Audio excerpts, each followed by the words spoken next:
নির্বাচন কমিশনকে রাষ্ট্রপতি শাসন জারি করে ভোট করানোর দাবি তুললেন শুভেন্দু।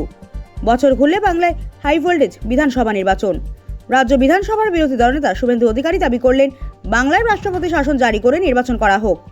বাংলার একাধিকবার এমন পরিস্থিতিতে রাষ্ট্রপতি শাসনের দাবি তুলেছেন বিরোধীরা, কিন্তু নির্বাচন কমিশনের দ্বারা রাষ্ট্রপতি শাসন জারি করে নির্বাচনের দাবি অভিনব বলেই মনে করছে ওয়াকিবহাল মহল। এদিন শুভেন্দু অধিকারী স্পষ্ট করে বলেন, পিছনের দরজা দিয়ে ক্ষমতায় আসার জন্য রাষ্ট্রপতি শাসনের দাবি তুলেছেন না তারা। গণতন্ত্রকে সুষ্ঠুভাবে প্রতিষ্ঠা করতে এবং ভোটারের নিরাপত্তা রক্ষার জন্যই রাষ্ট্রপতি শাসন দরকার বলে দাবি করেন শুভেন্দু। বিরোধী দলনেতার কথা, রাষ্ট্রপতি শাসনে যদি election commission of India vote না করে তাহলে ক্যানিং, গোসাবা, বাসন্তী, মিনাখা, হাড়োয়া, জলঙ্গি, রানীনগর, সুতি, শামশেরগঞ্জ, কালিয়াচক থেকে দিনহাটা, কলকাতার মেটিয়া বুরুজ, বন্দর, ফলতা, মগরাহাট এমন 50-এর বেশি বিধানসভা কেন্দ্র রয়েছে, যেখানে শতাংশের বিচারে হিন্দুরা 50-এর কম। সেখানে হিন্দুদের ভোট দিতে দেওয়া হবে না এবং সংখ্যালঘুরা কাকে ভোট দেবেন সেটা স্পষ্ট করে দেন তিনি। তাই অবাধ, সুষ্ঠু, নিরপেক্ষ নির্বাচনের দাবি রাষ্ট্রপতি শাসনের নির্বাচনের কথা বলেন শুভেন্দু।